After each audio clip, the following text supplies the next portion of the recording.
الحمد لله رب العالمين والصلاة والسلام عليك يا خاتم الأنبياء والمرسلين أما بعد فأعوذ بالله من الشيطان الرجيم بسم الله الرحمن الرحيم السلام علیکم ورحمۃ اللہ تعالی وبرکاتہ۔ آج ہمارا درس احیاء العلوم کا صفحہ نمبر 177 سے 184 تک انشاءاللہ تبارک و تعالی ہم لوگ سدھ سبدی کی سعادت حاصل کریں گے۔ بڑے معذرت کے ساتھ عرض کر رہا ہوں کہ وقت جو ہے مجھے بہت کم مل رہا ہے، اس وجہ سے ریکارڈنگ تھوڑی ڈیلے ہو رہی ہے۔ انشاءاللہ میری کوشش رہے گی کہ میں اس پر جو ہے اب پراپرلی وقت بنا کر کے کچھ ٹائم ٹیبل میں ایڈجسٹ کر کے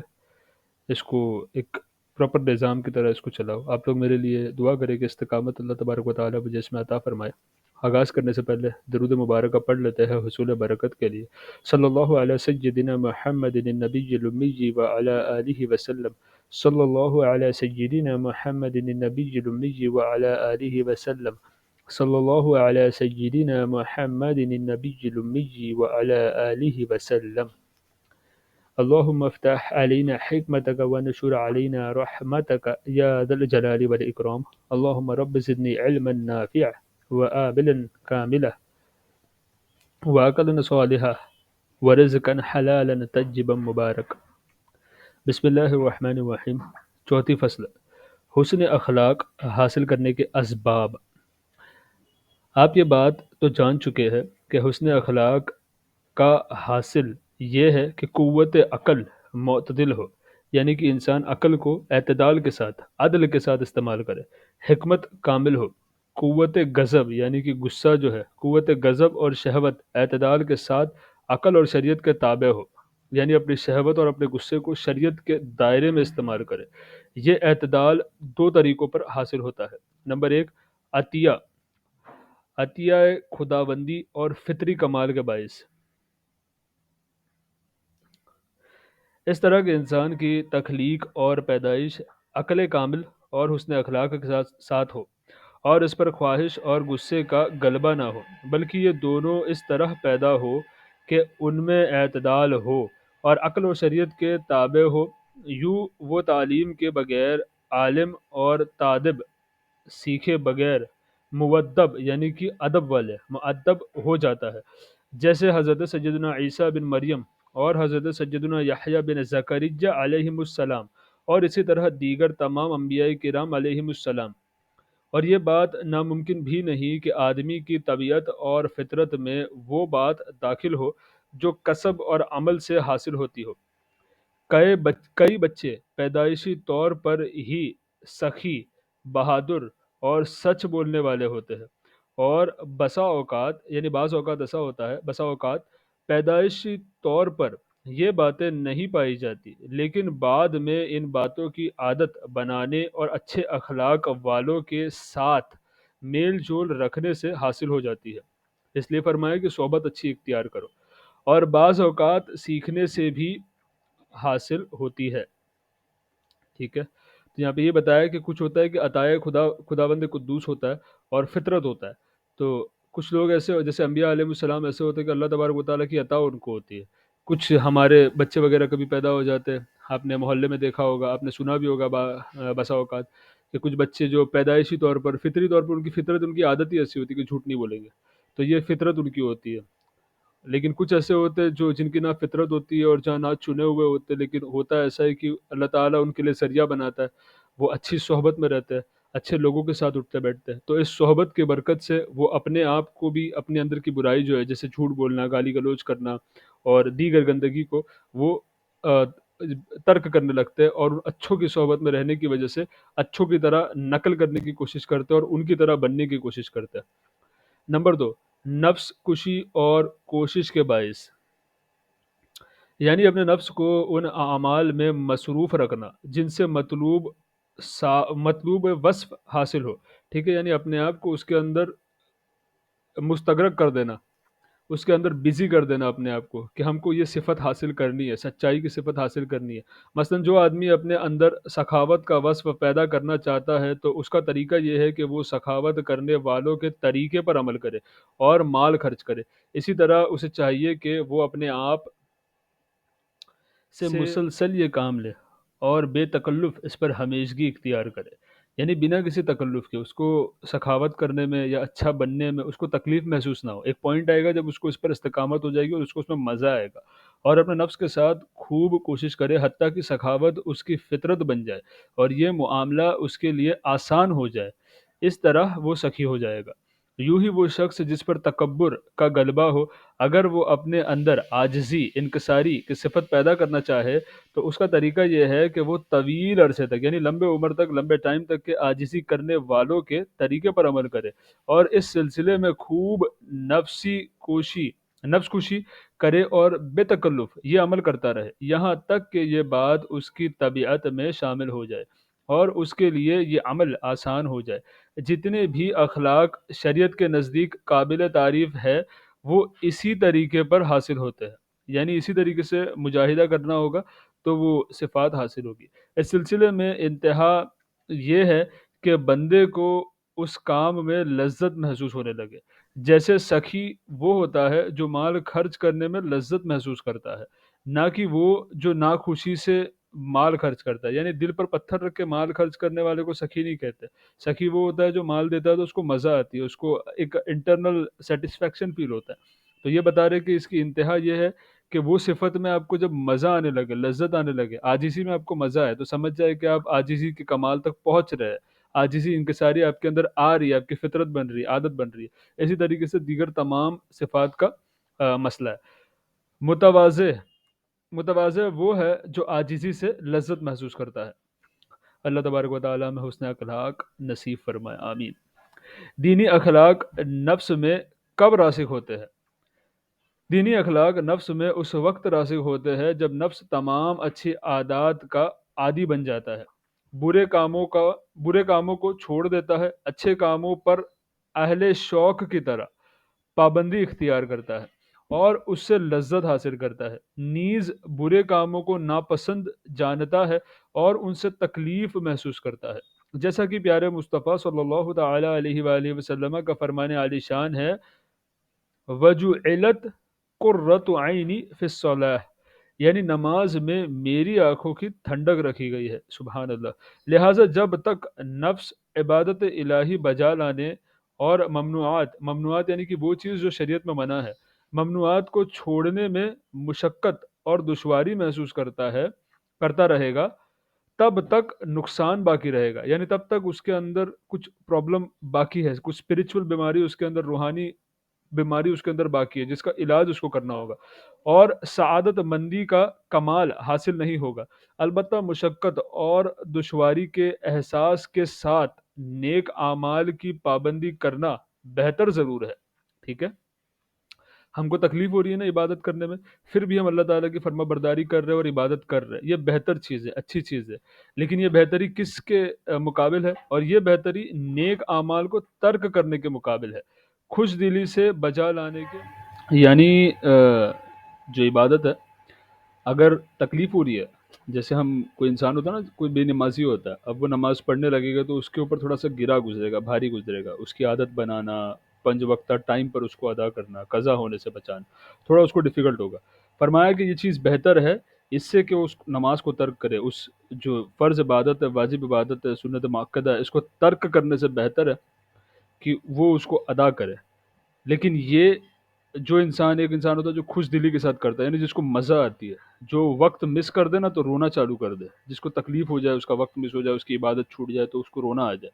ایسا شخص جو خوش دلی کے ساتھ عبادت کرتا ہے یہ افضل ہے اس شخص سے جس کو بھاری پڑتا ہے، اور جس کو بھاری پڑتا ہے وہ اس سے افضل ہے جو ترک کرتا ہے نا۔ یہ صرف سمجھانے کے لیے میں آپ کو عرض کر رہا ہوں کہ یہاں پہ کیا لکھا ہوا تھا۔ اسی لیے اللہ تبارک و تعالیٰ نے ارشاد فرمایا، وَإِنَّهَا لَكَبِيرَةٌ إِلَّا عَلَى الْخَاشِعِينَ، ترجمہ کنز ایمان، اور بے شک نماز ضرور بھاری ہے مگر ان پر جو دل سے میری طرف جھکتے ہیں، سبحان اللہ، سبحان اللہ۔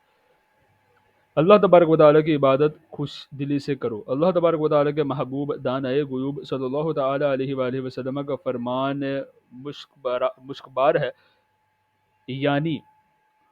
خوش دلی کے ساتھ اللہ تبارک و تعالیٰ کی عبادت کرو، اگر ایسا نہ کر سکو تو ناگوار بات پر صبر کرنے میں بہت سعادت کیا ہے؟ سعادت کے حصول کے لیے یہ بات کافی نہیں کہ کبھی تو اطاعت میں مزہ ہو اور نافرمانی بری معلوم ہو، اور کبھی ایسا نہ ہو، بلکہ یہ کام دائمی ہونا چاہیے، یعنی ایسا نہیں کہ کبھی نیکی کرے گا اور کبھی اس کو گناہ برے لگیں گے، پھر دوسرے وقت میں دیکھو تو اس کو گناہ اچھے لگ رہے اور نیکی اس کو بھاری گزر رہی، اس کو سعادت مندی نہیں کہتے۔ اور ساری زندگی پایا جانا چاہیے، یہ دائمی ہونا چاہیے، کنٹینیو اس کے اوپر استقامت اس کو حاصل ہونی چاہیے۔ اور جب عمر زیادہ طویل ہو گئی تو فضیلت زیادہ راسخ اور کامل ہوگی۔ اس لیے جب رسول اکرم شاہ بنی آدم صلی اللہ تعالی علیہ وآلہ وسلم سے سعادت کے متعلق سوال کیا گیا تو آپ صلی اللہ تعالی علیہ وآلہ وسلم نے ارشاد فرمایا، یعنی تمام عمر اطاعت الہی میں بسر کرنا۔ سبحان اللہ، یہی وجہ ہے کہ انبیاء کرام علیہم السلام اور اولیاء اعظام رحمہم اللہ السلام موت کو پسند نہیں کرتے تھے، کیونکہ دنیا آخرت کی کھیتی ہے، اور جب عمر زیادہ ہوگی تو عبادات کی کثرت ہوگی، جس سے ثواب زیادہ ہوگا، اور نفس خوب پاک اور ستھرا ہوگا، اخلاق زیادہ قوی اور راسخ ہوں گے۔ راسخ کہتے ہیں پختہ ہو جانا، جم جانا ایک دم۔ عبادات کا مقصد دل میں ان کی تاثیر ہے، اور یہ تاثیر عبادت پر ہمیشگی اختیار کرنے سے حاصل ہوتی ہے۔ سبحان اللہ۔ اخلاق حسنہ کی غرض، ان اخلاق کی غرض یہ ہے کہ نفس سے دنیا کی محبت منقطع ہو جائے اور اللہ تبارک و تعالیٰ کی محبت نفس میں راسخ ہو جائے۔ اس صورت میں اسے اللہ تبارک و تعالیٰ کی ملاقات سے بڑھ کر کوئی بات پسند نہیں ہوتی، اور وہ اپنا تمام مال اس کام پر خرچ کرتا ہے جو اسے بارگاہ الہی جل و علا تک پہنچائے، اور اس کا غصہ اور خواہش اس کے قابو میں ہوتے ہیں، اور ان دونوں کو اس طریقے پر استعمال کرتا ہے جس سے وہ اللہ تبارک و تعالیٰ کا قرب حاصل کرے، اور یہ اس صورت میں حاصل ہوتا ہے جب وہ شریعت اور عقل کے ترازو پر ان کو تولتا ہے، ٹھیک ہے، اپنے کاموں کو شریعت اور عقل کے ترازو پر تولتا ہے، پھر وہ اس پر خوش ہوتا اور لذت محسوس کرتا ہے۔ اور یہ بات ناممکن نہیں ہے کہ نماز میں سرور حاصل ہونے لگے اور نماز آنکھوں کی ٹھنڈک بن جائے اور عبادات میں لذت محسوس ہونے لگے، کیونکہ عادت کے باعث تو نفس میں اس سے بھی زیادہ عجیب و غریب امور پیدا ہوتے ہیں، جیسا کہ ہم دیکھتے ہیں بادشاہ اور مال اور لوگ ہمیشہ غمگین، بادشاہ اور مالدار لوگ، بادشاہ اور مالدار لوگ، بادشاہ بھی دیکھو کیسا ہوتا ہے، اس کے پاس سلطنت ہوتی ہے، حکمران ہوتا ہے وہ، ہے نا، اس کے انڈر چیزیں ہوتی ہے، اور مالدار لوگ جن کے پاس پیسہ ہوتا ہے، یا بتانا یہ چاہتے ہیں کہ جو نعمت والے لوگ ہوتے ہیں جن کے پاس نعمت ہوتی ہے لیکن وہ خدا کا شکر نہیں کرتے، اس کی عبادت نہیں کرتے، وہ اکثر غمگین رہتے ہیں، جبکہ مفلس جو غریب ہے، جواری بسا اوقات اپنے جوئے میں لذت اور خوشی پاتا ہے۔ اگر دوسرے لوگوں کی بھی یہ حالت ہو جائے جیسے اس کی حالت ہے، تو جوئے کے بغیر ان کی زندگی بوجھ بن جائے۔ یہ اگزامپل کے طور پر سمجھانے کی کوشش کر رہے ہیں۔ حالانکہ بعض اوقات جواری جو ہوتا ہے، جواری شخص ہوتا ہے نا، جواری کا مال جوئے کے وجہ سے چلا جاتا ہے، گھر تباہ ہو جاتا ہے اور وہ مفلس بن جاتا ہے، لیکن اس کے باوجود وہ جوئے سے محبت کرتا ہے اور اس سے لذت محسوس کرتا ہے، اور یہ اس وجہ سے ہے کہ وہ ایک طویل عرصے تک اس سے مانوس رہا اور خود کو اس میں لگائے رکھا۔ اسی طرح کبوتر بعض بسا اوقات دن بھر دھوپ میں کھڑا رہتا ہے، پرندوں کی حرکت، اڑان اور آسمان میں ان کے حلقے بنانے پر خوشی محسوس کرتا ہے۔ اس دھوپ میں کھڑے ہونے کی تکلیف کا احساس اسے نہیں ہوتا۔ اسی طرح ہم فاسق، فاجر اور اجار قسم کے لوگوں کو دیکھتے ہیں کہ انہیں مار پڑتی ہے یا چوری کرنے پر ہاتھ کٹتا ہے تو وہ اس پر فخر کرتے ہیں اور بڑے صبر سے کوڑے کھا لیتے ہیں۔ انہیں سولی پر چڑھانے کے لیے لے جایا جاتا ہے، لیکن وہ بڑی خوشی اور صبر سے اس کا سامنا کرتے اور اسے اپنے لیے باعث فخر سمجھتے ہیں۔ ان میں سے کسی کو ٹکڑے ٹکڑے کر دیا جاتا ہے کہ وہ اپنے یا کسی دوسرے کے متعلق جرم کو تسلیم کرے، لیکن وہ انکار پر ڈٹا رہتا ہے اور سزاؤں کی پرواہ نہیں کرتا، کیونکہ وہ اسے کمال بہادری اور مردانگی سمجھ رہا ہوتا ہے۔ تو باوجود اس سزا کے وہ اپنے عمل کو آنکھوں کی ٹھنڈک اور باعث فخر سمجھتا ہے، اور ان سے بھی گئے گزری حالت ہجڑوں کی ہے کہ وہ عورتوں سے مشابہت اختیار کرتے ہوئے چہرے کے بال مونڈتے ہیں، چہرے کو گوندتے اور عورتوں سے میل جول رکھتے ہیں، اور اپنی اس حالت پر خوش ہوتے اور اپنے مخنث یعنی کہ نامرد ہونے پر باہم فخر کرتے ہیں۔ اسی طرح حجامت کرنے والے اور جھاڑو دینے والے بھی ایک دوسرے کے سامنے فخر کا اظہار کرتے ہیں، جیسا سلاطین اور علماء فخر کا اظہار کرتے ہیں۔ یہ تمام باتیں عادت کا نتیجہ ہے جس سے عرصے دراز تک تعلق رہا، اور جو کچھ اپنے ساتھیوں اور ہم مجلس لوگوں میں دیکھا اسے اپنے لیے بھی اچھا سمجھا۔ جب باطل چیز کی عادت میں شامل ہو جانے پر نفس کو اس سے لذت حاصل ہوتی ہے اور نفس قبیح باتوں کی طرف مائل ہو جاتا ہے، تو امر حق پر عرصہ دراز تک ہمیشگی اختیار کرنے سے لذت کیوں حاصل نہ ہوگی؟ بلکہ دیکھا جائے تو برے امور کی طرف نفس کا میلان غیر فطری ہے، جیسے کسی کو مٹی کھانے کی رغبت ہو، جبکہ بعض لوگوں کو مٹی کھاتے کھاتے اس کی عادت پڑ جاتی ہے۔ جس طرح کھانے پینے کی طرف رغبت، اسی طرح حکمت، محبت الہی، معرفت اور عبادت الہی کی طرف رغبت قلبی تقاضے کے باعث ہوتی ہے، یعنی ہمارا دل اس کا تقاضا کرتا ہے، اور قلب امر ربانی ہے۔ خواہشات کی تقاضوں کی طرف اس کی رغبت عارضی تو ہو سکتی ہے لیکن دائمی اور فطری نہیں، ٹھیک ہے؟ یعنی فطرتاً انسان گناہوں پہ نہیں ہوتا، اس کی رغبت جو ہے اگر اس چیز کی طرف ہو رہی تو وہ عارضی ہوگی، ٹیمپرری ہوگی، اس کو کھٹکے گی، وہ چیزیں نہیں ہو سکتی۔ دل کی غذا حکمت ہے، معرفت اور محبت الہی ہے، لیکن یہ کسی مرض کے سبب اپنی طبیعت کے تقاضے سے پھر جاتا ہے، جیسے معدے میں کسی مرض کے سبب کھانے پینے کی خواہش نہیں رہتی۔ ہم جب بیمار ہوتے ہیں، جیسے بخار ہو جاتا ہے، تو کھانے پینے کا من نہیں کرتا کیونکہ ٹیسٹ نہیں آ رہا ہوتا ہے، اور طبیعت ناساز ہوتی ہے تو کھانے کو مزہ بھی نہیں آتا۔ وہی یہاں پہ بتا رہے کہ طبیعت کبھی خراب ہوتی ہے، اس وجہ سے ہم کھانا پینا کا من نہیں کرتا، اس کا مطلب یہ نہیں ہے کہ ہم کو کھانے پینے کی ضرورت نہیں ہے، حالانکہ کھانا پینا زندگی کے باقی رہنے کا سبب ہے۔ اسی طرح جو دل غیر اللہ کی طرف مائل ہو جاتا ہے تو جس قدر وہ مائل ہوتا ہے اسی قدر وہ مرض میں مبتلا ہوتا ہے۔ البتہ اگر معاملہ یہ ہو کہ غیر اللہ سے محبت اللہ تبارک و تعالیٰ کے لیے ہو اور یہ محبت دین پر مددگار ہو تو یہ محبت مرض شمار نہیں ہوگی۔ یعنی اگر کسی سے محبت ہے اس لیے کہ وہ آپ کو اللہ اس کے رسول کی یاد دلاتا ہے اور آپ کا جو دین ہے وہ مضبوط کرتا ہے، تو ایسے شخص سے محبت کرنا اللہ اس کے رسول کی رضا کے لیے ہے، تو یہ مرض نہیں ہے، یہ بری چیز نہیں، اچھی چیز ہے نا؟ اور باہمی انسان مومن ایک دوسرے سے محبت اسی لیے کرتے ہیں کہ وہ اللہ تبارک و تعالیٰ اور اس کے رسول کی رضا چاہتا ہے۔ اچھے اخلاق کی حصول کا طریقہ۔ اب یقینی طور پر یہ معلوم ہو گیا کہ اچھے اخلاق نفس کشی اور مجاہدے کے ذریعے حاصل کیے جا سکتے ہیں۔ اس کی ابتدا اس طرح ہوتی ہے کہ شروع میں افعال بتکلف صادر ہوتے ہیں، پھر بالآخر وہ اس کی عادت بن جاتے ہیں۔ قلب اور اعضاء یعنی نفس اور بدن کے درمیان ایک عجیب طرح کا تعلق ہے،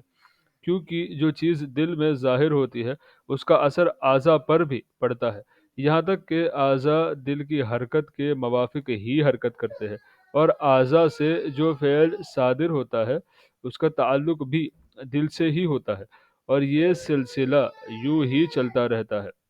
اسے آپ ایک مثال سے سمجھ سکتے ہیں۔ ایک شخص ہے جو کتاب میں مہارت چاہتا ہے، کتابت میں یعنی رائٹنگ میں مہارت چاہتا ہے کہ یہ اس کی صفت نفس اور عادت بن جائے، تو اس کا طریقہ کار یہ ہے کہ وہ شروع میں اپنے ہاتھ اور ایک مدت تک کسی ماہر کاتب کی نقل کرتا ہے، جب وہ مشق شروع کرے گا تو شروع میں اسے پریشانی کا سامنا ہوگا، لیکن آہستہ آہستہ جب وہ پابندی سے مشق کرتا رہے تو یہ اس کے نفس میں راسخ ہو جائے گا، یہاں تک کہ وہ اچھی کتاب کا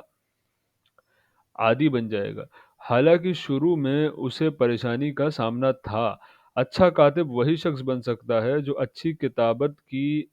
کوشش کرتا ہے، اگرچہ شروع میں اسے پریشانی کا سامنا ہوتا ہے، لیکن بعد میں اس کے دل تک اس کا اثر پہنچ جاتا ہے، پھر دل سے اعضاء تک اس کا اثر منتقل ہوتا ہے، یہاں تک کہ وہ طبعاً ایک اچھا کاتب بن جاتا ہے۔ یعنی اس کی طبیعت ہی ایسی ہو جاتی ہے کہ اب اس کو آپ نیند میں اٹھا کر بھی کہیں گے تو وہ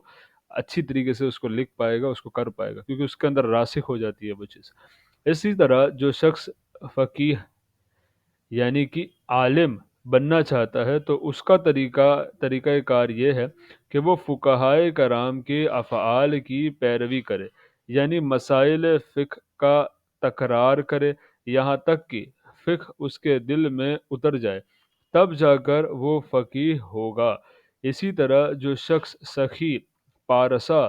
بردبار اور عاجزی کرنے والا بننا چاہتا ہے تو اسے چاہیے کہ وہ ان اخلاق کو اپنانے والے لوگوں کی پیروی کرے، اگرچہ شروع میں اسے پریشانی کا سامنا ہوگا، لیکن بعد میں آہستہ آہستہ یہ اخلاق اس کی طبیعت کا حصہ بن جائیں گے۔ اس کے علاوہ اس کا کوئی علاج نہیں، یعنی یہی ایک طریقہ ہے، نقل کر کے ان کی طرح ان کے سانچے میں اپنے آپ کو ڈھال کر کے ہی انسان ویسا بن سکتا ہے۔ اسی لیے فرمایا کہ اچھوں کی صحبت اختیار کرے، جو صحبت انسان اختیار کرتا ہے اس کے اندر وہ صفات پائی جاتی ہے، اس میں پیدا ہونے لگتی ہے وہ چیزیں۔ جس طرح علم دین حاصل کرنے والا طالب علم ایک روز چھٹی کرنے کی وجہ سے عالم بننے کے رتبے سے محروم نہیں ہو سکتا، اور نہ وہ ایک دن کے تکرار سے عالم کے رتبے تک پہنچ سکتا ہے کہ فقیہ بن جائے۔ اسی طرح نفس کے تزکیہ اور کمال نیز اعمال صالحہ سے اسے مزین کرنے والا ایک دن کی عبادت سے یہ مقصد حاصل نہیں کر سکتا، اور نہ ہی ایک دن کے گناہ سے اس سے محروم ہو سکتا ہے۔ ہماری اس بات کا مطلب یہ ہے کہ ایک کبیرہ گناہ ابدی بدبختی کا سبب نہیں کہ اس کی وجہ سے مجاہدہ نفس کشی چھوڑ دی جائے۔ یعنی فرما رہے کہ گناہ اگر غلطی سے ہو جائے، ہم سے سرزد ہو جائے، کوئی گناہ کر بیٹھے تو اس کا مطلب یہ نہیں ہے کہ وہ نیک نہیں بن سکتا۔ گناہ اگر ہو گیا ہے، اب گناہ سے توبہ کر کے جو پریکٹیکل طریقہ ہے توبہ کا،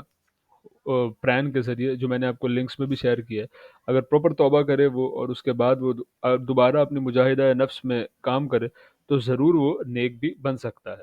البتہ ایسا ہو جاتا ہے کہ ایک دن کی چھٹی مزید چھٹیوں کی طرف لے جاتی ہے، پھر آہستہ آہستہ نفس سستی کی طرف مائل ہو جاتا ہے اور مقصد کے حصول کو بالکل ترک کر دیتا ہے، جس کی وجہ سے وہ فقہ کی فضیلت سے محروم رہ جاتا ہے۔ اسی طرح صغیرہ گناہوں کا معاملہ ہے کہ ان میں سے بعض گناہ بعض دوسرے گناہوں کی طرف لے جاتے ہیں، یہاں تک کہ اصل سعادت فوت ہو جاتی ہے اور پھر بسا اوقات موت کے وقت ایمان سے ہی محروم ہو جاتے ہیں۔ ایک رات کے تکرار سے آدمی فقیہ نہیں ہو سکتا، بلکہ فقہ کا ظہور تھوڑا تھوڑا کر کے بتدریج حاصل کرنے سے ہوتا ہے، یعنی تھوڑا وقت لگتا ہے، وقت وقت میں انسان اس کو سیکھتا ہے۔ ایک رات اگر وہ بیٹھ کر کے کتاب پڑھتے رہے گا پڑھتے رہے گا پڑھتے رہے گا تو صبح کو اٹھ کر کے عالم بن جائے گا، ایسا نہیں۔ جیسے انسان کا بدن آہستہ آہستہ نشو و نما پاتا ہے اور قد آہستہ آہستہ بڑھتا ہے، اسی طرح ایک بار کی اطاعت نفس کے تزکیہ اور تطہیر میں متاثر نہیں ہو سکتی، لیکن تھوڑی عبادت کو حقیر نہ سمجھا جائے۔ کوئی شخص تھوڑی عبادت کر رہا ہے تو اس کو حقیر نہ سمجھا جائے کہ تھوڑا تھوڑا مل کر بہت ہو جاتا ہے اور اثر انداز ہوتی ہے۔ ہر عبادت مؤثر ہوتی ہے اگرچہ اس کا اثر پوشیدہ ہو، بہرحال ثواب ضرور ملتا ہے کہ وہ تاثیر کے مقابلے میں ہوتا ہے، اور معصیت کا بھی یہی حال ہے، یعنی گناہوں کا بھی یہی حال ہے، اس کا بھی اثر ہوتا ہے۔ کتنی ہی فقہ حاصل کرنے والے ایسے ہیں جو ایک دن کی چھٹی کو معمولی خیال کرتے ہیں، پھر مسلسل چھٹیوں کے ذریعے نفس کو ایک ایک دن کا لالچ دیتے رہتے ہیں، یہاں تک کہ ان کی طبیعت فقہ کو قبول کرنے سے انکار کر دیتی ہے۔ اسی طرح جو آدمی صغیرہ گناہوں کو معمولی خیال کرتا ہے اور نفس کو توبہ کا لالچ دیتا رہتا ہے، حتیٰ کہ اچانک وہ موت کا شکار ہو جاتا ہے، یا پھر اس کا دل گناہوں کی سیاہی سے بھر جاتا ہے اور اب اس کے لیے توبہ کرنا مشکل ہو جاتا ہے۔ اس کی وجہ یہ ہے کہ تھوڑا عمل زیادہ کی طرف لے جاتا ہے، جس کے باعث دل خواہشات کی زنجیروں میں جکڑ جاتا ہے، پھر اس کے چنگل سے چھٹکارا ممکن نہیں رہتا۔ یہی معنی توبہ کے دروازوں کے بند ہونے کا ہے، اور اللہ تبارک و تعالیٰ کے اس فرمان کا بھی یہی مطلب ہے۔ ترجمہ کنزول ایمان، اور ہم نے ان کے آگے دیوار بنا دی اور ان کے پیچھے ایک دیوار۔ اللہ اکبر۔ سفید اور سیاہ نقطہ۔ امیر المومنین حضرت سیدنا علی المرتضی کرم اللہ تعالی وجہہ الکریم فرماتے ہیں، ایمان دل میں ایک سفید نقطے کی مانند ظاہر ہوتا ہے۔ جتنا ایمان زیادہ ہوتا ہے، اس قدر اس سفید نقطے کی سفیدی میں اضافہ ہوتا رہتا ہے، یہاں تک کہ پورا دل سفید ہو جاتا ہے۔ جبکہ نفاق دل میں ایک سیاہ نقطے کے مانند ہے، جس قدر نفاق بڑھتا رہتا ہے اس قدر سیاہ نقطہ بھی بڑھتا رہتا ہے، یہاں تک کہ پورا دل سیاہ ہو جاتا ہے۔ اللہ اکبر۔ اخلاق حسنہ اور جہات ثلاثہ۔ آپ جان چکے ہیں کہ اخلاق حسنہ کبھی تو طبعی اور فطری طور پر ہوتے ہیں، اور کبھی عادت ڈالنے سے حاصل ہوتے ہیں، اور کبھی نیک لوگوں کو دیکھنے اور ان کی صحبت اختیار کرنے سے حاصل ہوتے ہیں۔ نیک لوگوں سے مراد اپنے علم پر عمل کرنے والے علماء ہیں۔ ایک طبیعت دوسری طبیعت سے خیر اور شر دونوں حاصل کرتی ہے، تو جس شخص میں تین جہات جمع ہو جائے، یعنی وہ طبعاً، عادتاً اور سیکھ کر فضیلت کو پہنچا ہو، تو یہ شخص انتہائی درجے کی فضیلت کا حامل ہے۔ اور جو شخص طبعی طور پر بد خصلت ہو، پھر اسے بری صحبت مل جائے جسے وہ سیکھے اور برائی کے اسباب بھی اسے آسانی سے میسر آ جائے، یہاں تک کہ وہ اس کا عادی بن جائے، تو وہ اللہ تبارک و تعالیٰ سے بہت دور ہو جاتا ہے۔ اور جس میں ان تین جہات کا اختلاف ہے تو وہ دو مرتبوں کے درمیان ہے، ہر ایک کا قرب اور بعد اس کے صفت اور حالت کے اعتبار سے ہے۔ اللہ تبارک و تعالی ارشاد فرماتا ہے، ترجمہ کنزول ایمان، تو جو ایک ذرہ بھر بھلائی کرے اسے دیکھے گا، اور جو ایک ذرہ بھر برائی کرے اسے دیکھے گا۔ ایک مقام پر ارشاد ہوتا ہے، ترجمہ کنزول ایمان، اور اللہ تبارک و تعالی نے ان پر ظلم نہ کیا، اور اللہ تبارک و تعالی نے ان پر ظلم نہ کیا، ہاں وہ خود اپنی جان پر ظلم کرتے ہیں۔ انشاءاللہ یہ جو پانچویں فصل ہے یہ ہم نیکسٹ لیکچر میں پڑھیں گے۔ آج یہیں پر ہمارا درس مکمل ہوا۔ اب تمام سے دعا کی گزارش ہے۔ السلام علیکم ورحمۃ اللہ۔